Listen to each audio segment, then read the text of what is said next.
On behalf of the family, I want to thank you for being here. Your presence gave us a glimpse of the impact Jocelyn has made on so many lives and on so many people. I am asking you to do me a little favor, please. If you'll make sure your phones are either on silent, do not disturb, airplane mode, or really get gutsy and just turn them off. That would be great. For this somber occasion, we have a number of elected officials who have joined us to show their support to our families. And one of those leaders is our elected mayor of Houston, Mr. Nungaray. I'm going to invite Mayor Nungaray to come and say a few words.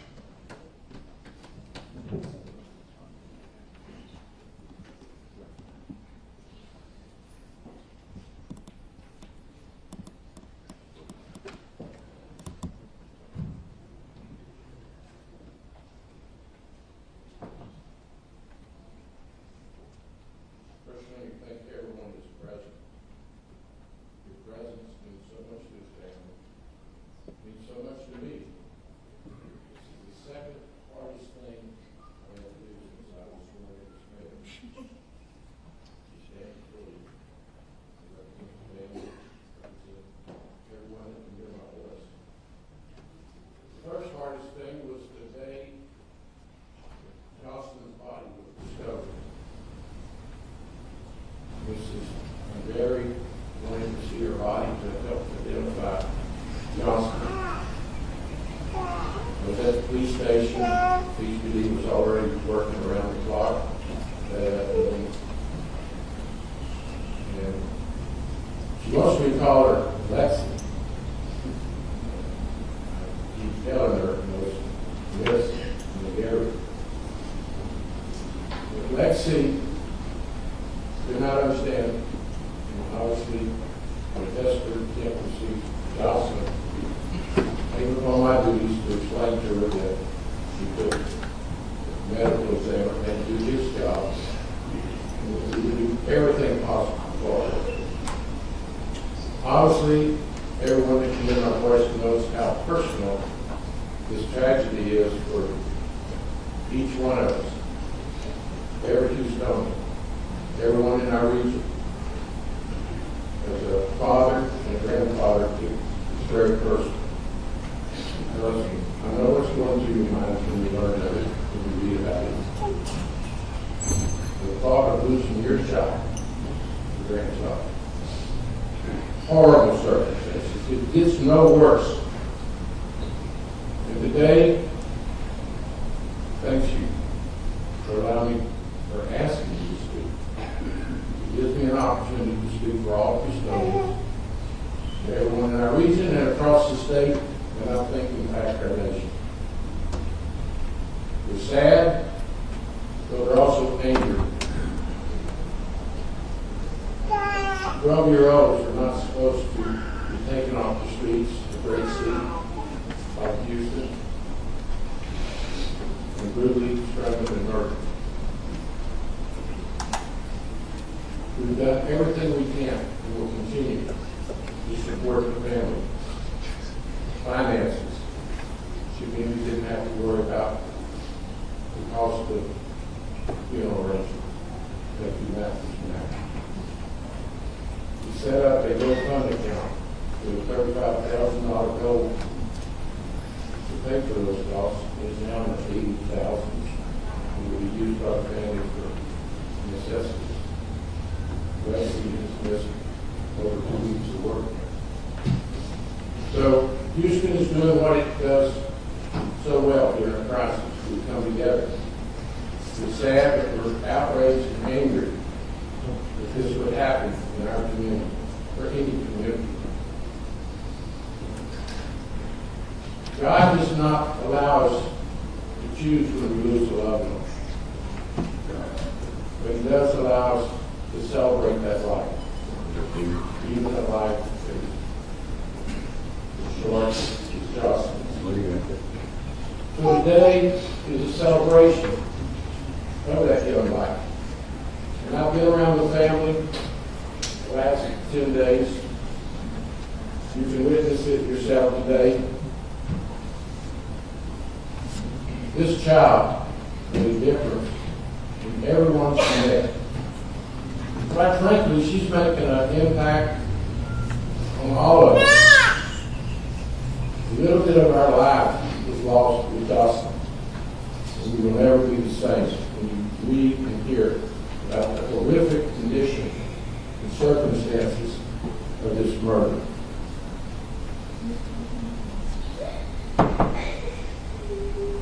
When you go to the Cadillac Vigil last Friday night, about 12 other fellow students spoke.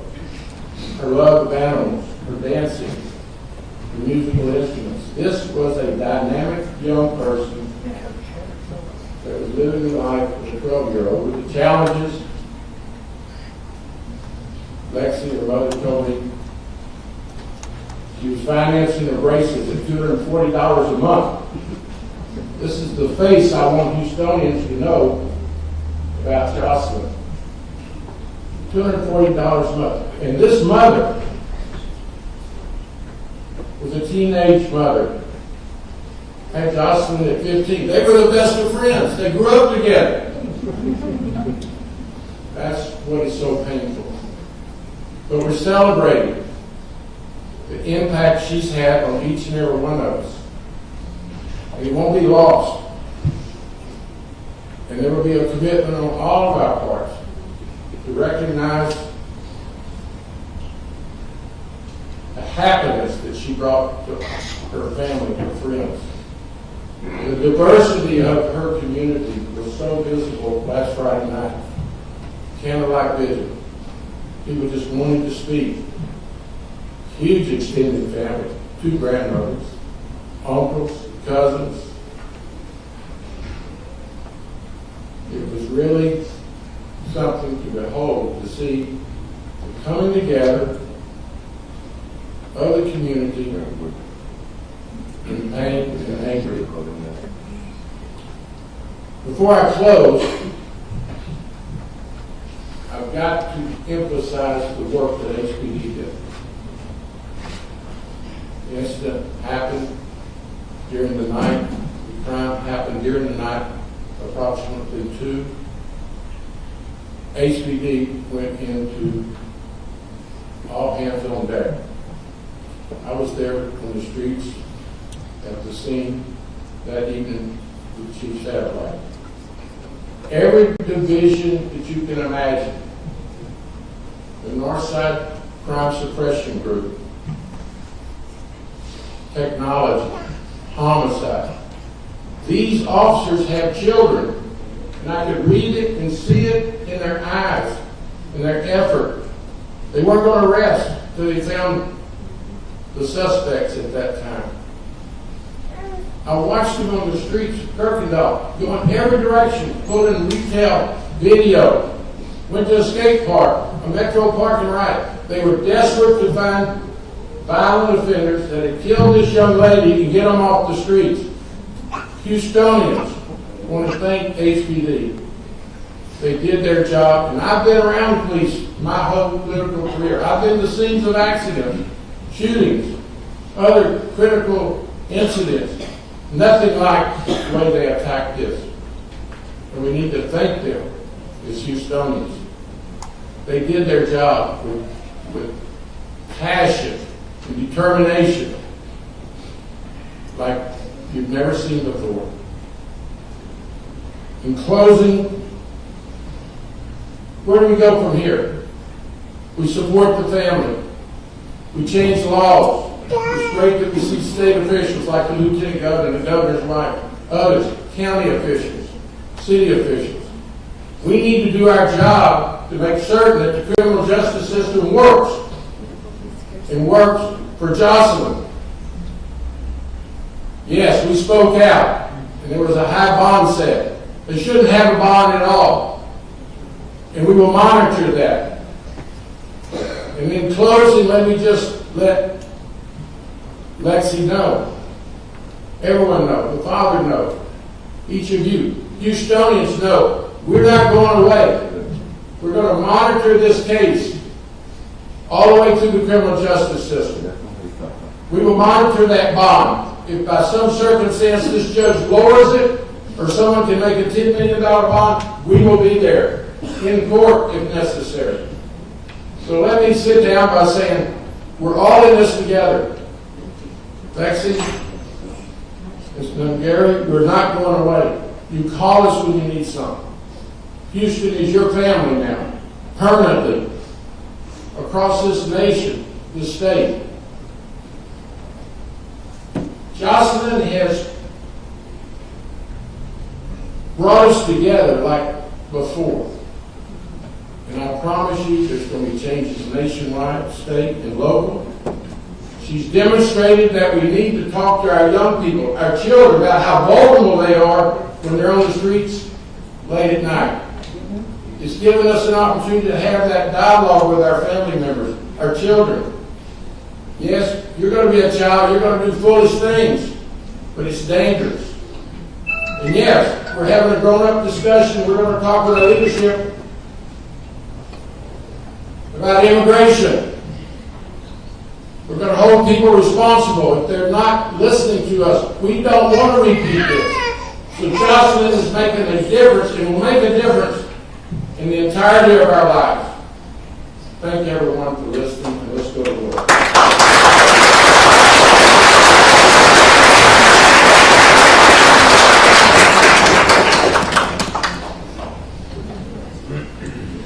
Jocelyn had a pretty eclectic taste in music. If you were here last night or came early, you heard some of it. But what amazed me in her taste in music is she happened to like this one song that was, goodness gracious, written in 1962. We're trying to figure out why she would like that song. And we thought, it was just the title. Can you think of a better title than Coney Island Baby?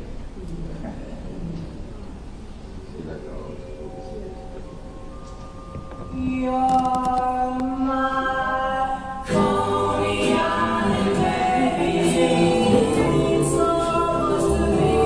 You're my pretty little lady, I love you tenderly.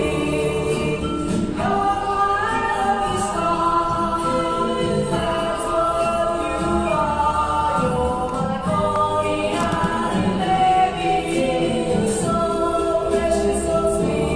Since the day I met you, my life has become me. You're everything.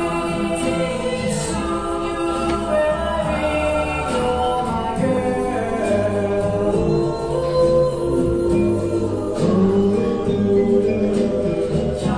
Just want to walk your blanket all along, riding up there in the sand.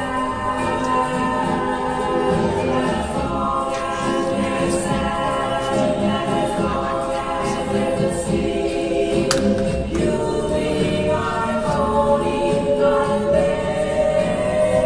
Oh, you're my Coney Island baby. Don't ever let me down, my pretty little lady. Feel like I'm wearing a crown. Don't ever leave me, don't ever go. You're my Coney Island baby. I love you so. You're my Coney Island baby. I want you to know. I thought we should begin with this type of thought. Because 2 weeks ago, no one could imagine that we would be here. No one would believe that we could be here remembering the life of such an amazing lady. But due to events that we can't even, nor do we want to, begin to imagine, that's where we find ourselves. And when we find ourselves on days like today, in places like this, questions swirl in our minds and in our hearts. But let me be honest, today is not the day to ask questions of why. It's not the day to feel guilty. It's not the day to play the woulda, coulda, shoulda game. It's a day that we get together, to walk together, to embrace each other, and to remind us that none of us, when we walk through dark days, are ever alone. And it's also a day to acknowledge we just don't know why. Instead, it's a day to remember that we need one another. Each of us. Lexi needs you, you need each other, and I need Lexi. I'm often asked what you should say to a grieving family at a funeral, and if I'm honest with you, I'm going to tell you, don't say anything at all. I mean, I want you to think about this. What are you going to say to Lexi today that's going to make any sense? What are you going to say to Gabby or to Jocelyn's grandmother or grandfather? What are you going to say? There are no words. What you did was better. Some of you came from great distances. Some of you took off work. You came here to be with them. And by doing that, you remind Lexi that she isn't walking this walk alone. What the mayor said is she's got the whole city to walk with her, to laugh with her, to cry with her, to embrace her. What you did was better than any words can ever say. But if you're one of those people who has to speak, just be honest and just say, you know how much death hurts, because that's the truth. Death hurts. One of the reasons why it hurts, because it kind of leaves this emptiness, right? From now on, every time the family gathers, there's an empty place where Jocelyn should be sitting. There's one less person waiting for the final season of Stranger Things, wondering how it's really going to end and what's going to happen to 11. But more importantly for Lexi, what's going to happen to her forever husband, Michael? I feel bad for Finn. He's never going to get to meet one of his biggest fans. But mostly there's just this emptiness right in our chest, right? It's like this hole in our heart. I would call it a Jocelyn-sized hole. Lexi, I wish I could tell you right now that the pain you're feeling is going to go away. None of us have lied to you yet. We're not starting today. There'll be days where it's going to feel a little less, right? And then what you're going to do, you're going to see a picture, you're going to hear a song. More likely, you're going to smell something. And all those memories are going to just come right back. And that ache that you're feeling it's going to bubble back up. And while I can't tell you the pain's going to get away, I am going to tell you this. It's something I can't explain, but it's something I believe. Death may end a life, but it doesn't end a relationship. And the love you have for your daughter and the love she has for you in ways that I don't understand, it carries on. And hopefully in the coming days and weeks and months, you find some comfort in that. But today, what you and I know, the whole thing just hurts. And we call it a celebration, right? Because we want to be politically correct, but none of us are celebrating. We're remembering. And I can't think of a better way to remember than to ask a couple people who love her and know her to come and speak. And one of them shocked me when she said she wanted to come speak. So I'm going to ask Gabby to come up. And Gabby, unfortunately, we don't have a stand that I feel safe for you to stand on. So you're going to have to come right over here. And I think Gabby's dad, Rob, is going to come stand with her. And what Gabby did was write what I think is the most beautiful tribute I've read.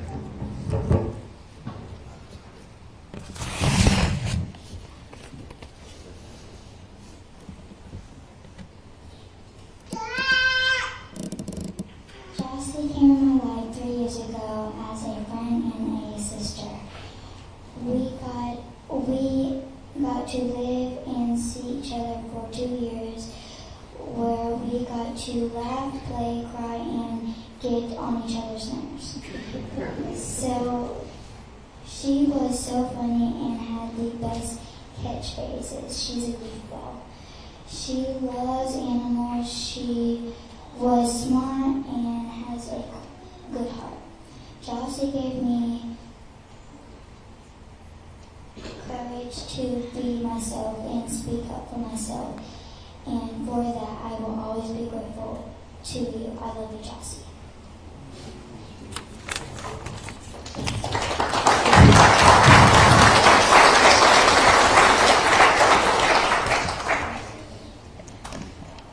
Julie, Thea, is going to come and say a few words.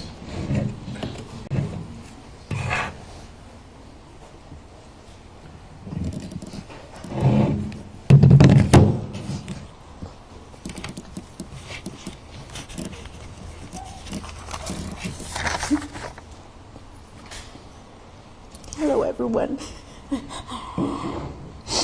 I am Jocelyn's great aunt, but everybody knows me, and how she knew me was Thea. But how I knew her is not Jocelyn, it's by Jossie. Today, I have the honor and great privilege to share a few words about Jossie. I have such great memories of her. I've been so blessed to have had been there when she first came into this world, took her first breath. And I was with her the day before she took her last breath.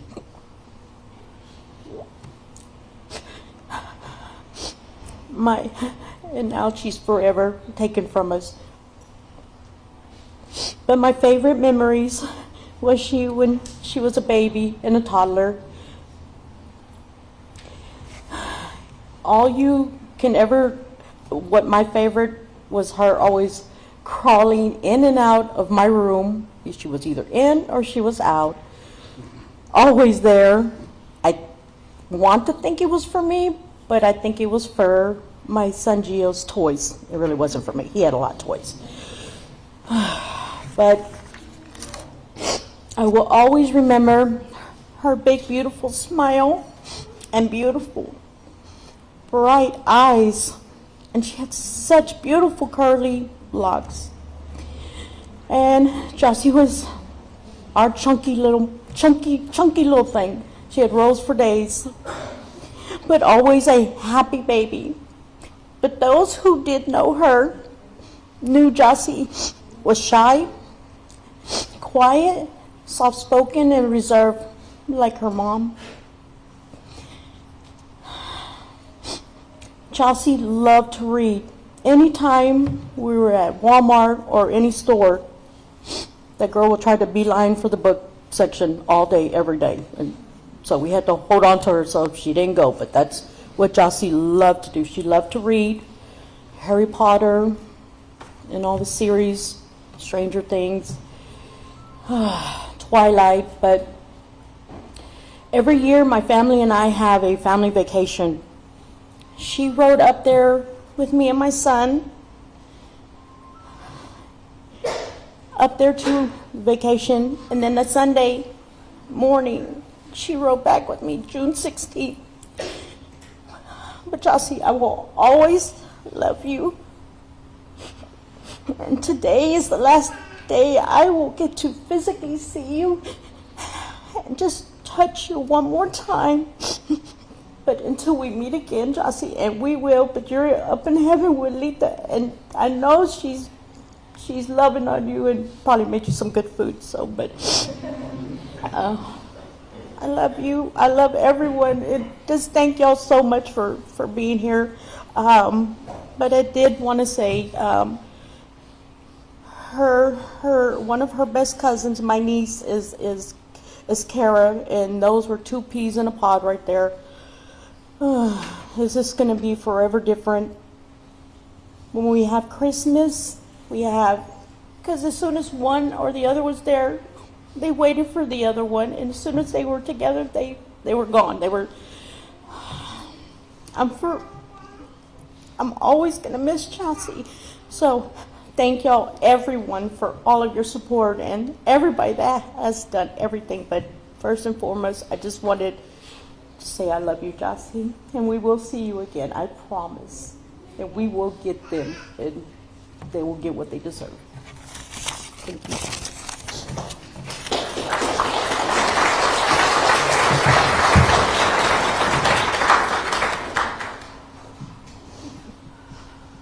Mimi, are you ready?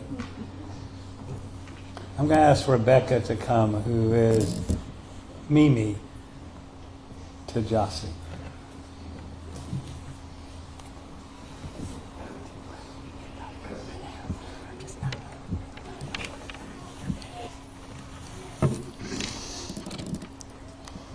I had the privilege of meeting Alexis and Jocelyn and Elias about 3 or 4 years ago. They instantly became part of our family. They lived with us for a couple of years, so I got to see Jossie grow up every day. I got to see her get ready for school. I got to see her roll out of her bedroom on her hoverboard, running into the wall. But I guess one of my favorite memories is she loved to bake. And she'd get in the kitchen with us and we'd make the biggest messes. But she'd always eat what she cooked. Maybe it was only one bite, but she was just...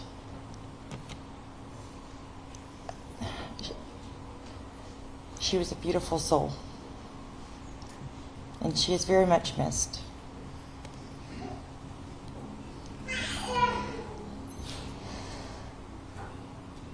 Thank you for everybody for being here and for supporting Alexis and the family. And I will always be her other Mimi. And she will always be my Jossie.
Jocelyn's story began 4,566 days ago when Lexi and Chris welcomed a beautiful baby girl into the world. Now, Lexi didn't know exactly what to name this girl, so she went to the library and checked out books on baby names. And she thumbed through it and she narrowed it down, looking for the perfect name that would fit her perfect baby. And she found one. And what she did without knowing it was set the course for the way Jocelyn would be. You see, she named her Jocelyn, which is a Hebrew name, which means happy and joyful. And it's a fairly common name these days, but our Jocelyn was anything but common. In fact, I happen to think she embodies what Dr. Seuss was talking about when he proclaimed, "Why fit in when you were born to stand out?" And Jocelyn surely stood out. Now, most of you probably know that she had a love for all things Harry Potter, a world of magic and a world of wonder. It was a world that sparked her curiosity as she followed the adventures of Harry and Ron and the bad boy, Draco. It was the magical hall of Hogwarts where Jocelyn found a place where bravery, friendship, and love were the greatest spells of all. And like Harry, Jocelyn had a heart full of courage and a spirit that shone brightly. She faced life challenges with resilience beyond her years, always finding a way to see the magic in the everyday, whether she was playing with friends, helping someone in need, or sharing that amazing laugh and contagious smile. Jocelyn embodied the values of loyalty, bravery, and unwavering belief in the goodness of others. I wish we had time to go around the room and tell stories, right? Can you imagine the stories we'd hear? Some of the stories would make us laugh and some might bring a tear to our eye, but we would hear them. I love the stories Gabby would tell if she had more time to talk. But Gabby talks so much, we don't have that much time. She would tell stories of how they would make slime together, or of them just sitting watching sunsets, or how they would paint beautiful pictures together. I'm sure one or two of you would tell stories about her love of the world of fantasy, whether reading Harry Potter or Twilight or watching Stranger Things. And of course, we would hear about Michael, her forever future husband. And we would hear about Michael again and again and again. We would hear about how kind she was to others, especially that deep compassion for animals. And I imagine you might hear a story or two about a pigeon that she thought was a dove, who she wanted to adopt. Of course, her mean old mom said no, but she took the time and the love to nurse that pigeon, dove, back to health, because that's who she was. We would hear story after story after story. You know what? Every story would be different. Because all you guys, you knew her in a different way.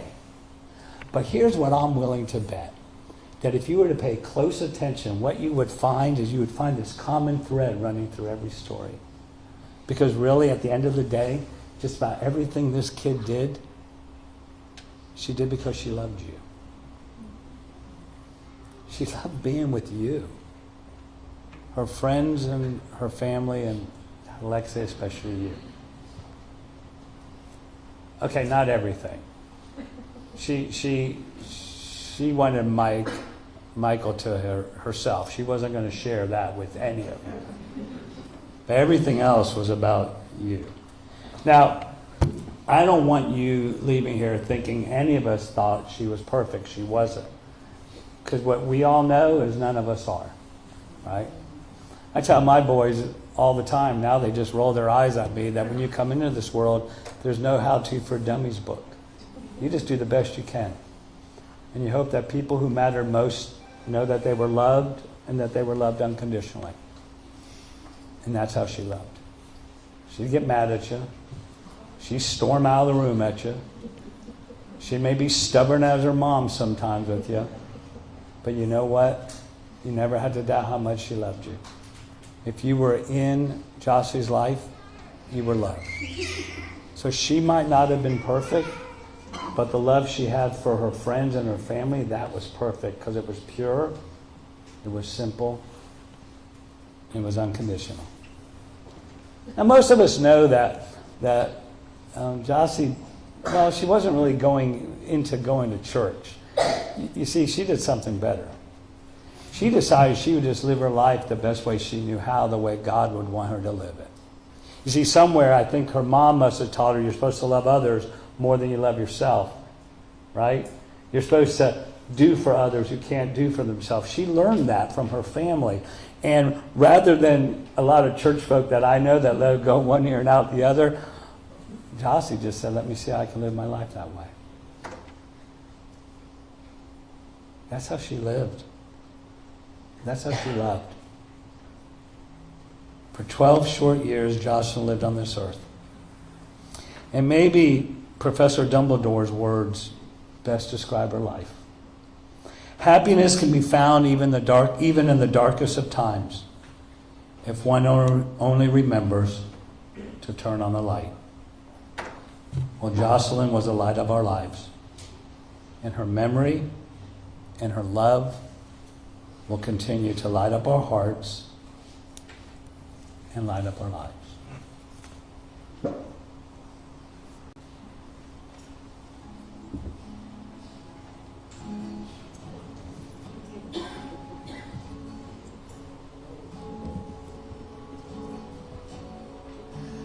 Things fall apart, and time breaks your heart. I wasn't there, but I knew. She was your girl. You showed her the world. You fell out of love when you both let go.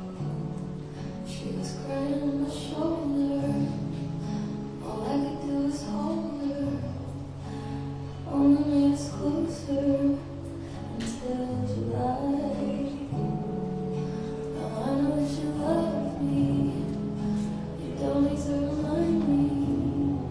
I should put it all behind me, shouldn't I? But I see her in the back of my mind all the time.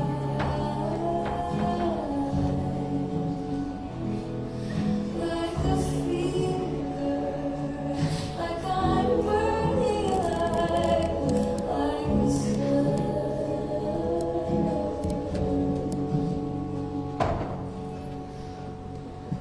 Did I cross the line?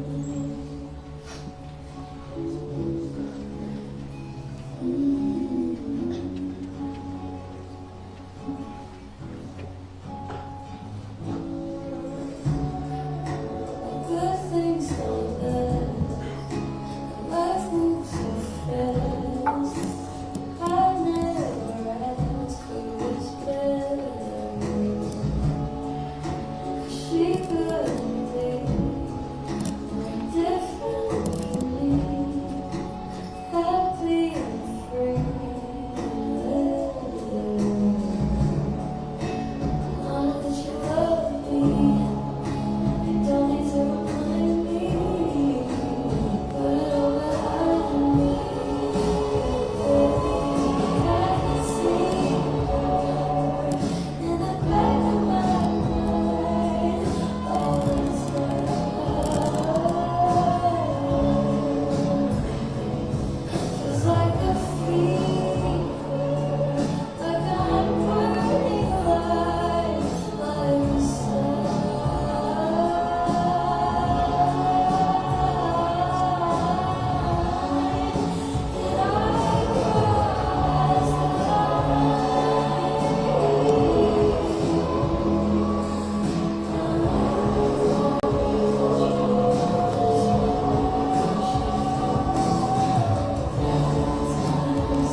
a lady by the name of Elizabeth Kubler-Ross developed something that she called the stages of grief: denial, anger, bargaining, depression, and acceptance.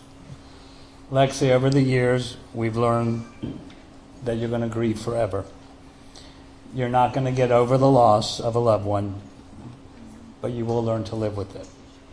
You will heal and you'll rebuild yourself around the loss you have suffered, and you will live life again. But Lexi, you're never going to be the same. Nor should you be.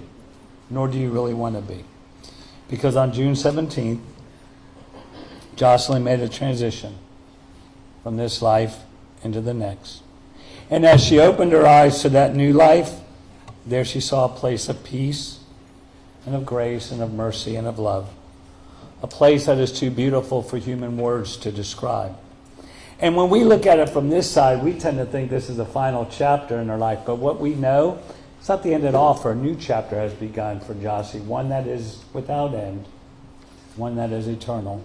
One in which she is united with those who have gone before. And the promise is the day will come when we all will be together again. For that's our hope.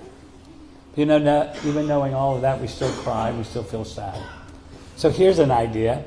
Maybe the next time that sadness comes and the tears are overwhelming, maybe what we can all do is just take a deep breath and a step back and remember the words of that great philosopher, Winnie the Pooh, who said, "How lucky I am to have something that makes saying goodbye so hard." And so today, to our Jocelyn, our friend, our granddaughter, our niece, our sister, our daughter, we say, Godspeed, little one. Sweet dreams, little one. Our love will fly with you each night on angel wings. Godspeed. Amen. We have a special presentation for Lexi from Mrs. Abbott and Lieutenant Governor Dan Patrick.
Once again, in closing, thank you for being here. You'll never know the true impact of the love that you showed and what that does for Lexi and the family. Lexi has asked that I express on her behalf and the behalf of the entire family their sincere gratitude for Dignity Memorial and Earthman Rest Haven for generously providing the funeral service, the casket, and associated expenses at no cost to the family. And a special expression of appreciation is offered to Julissa Soto, our funeral director in charge, and Jessica, our general manager, and the entire staff at Rest Haven. Lexi would also like to thank Mattress Mac for his generosity in securing the associated costs for the cemetery property and the marker, as well as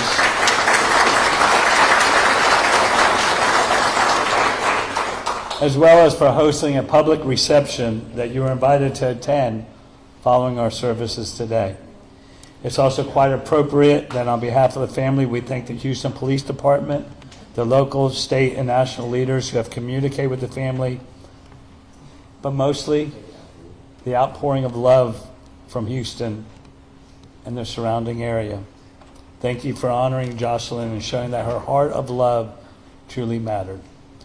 Now, the way we're going to do this is we're going to escort the family out and off to the side.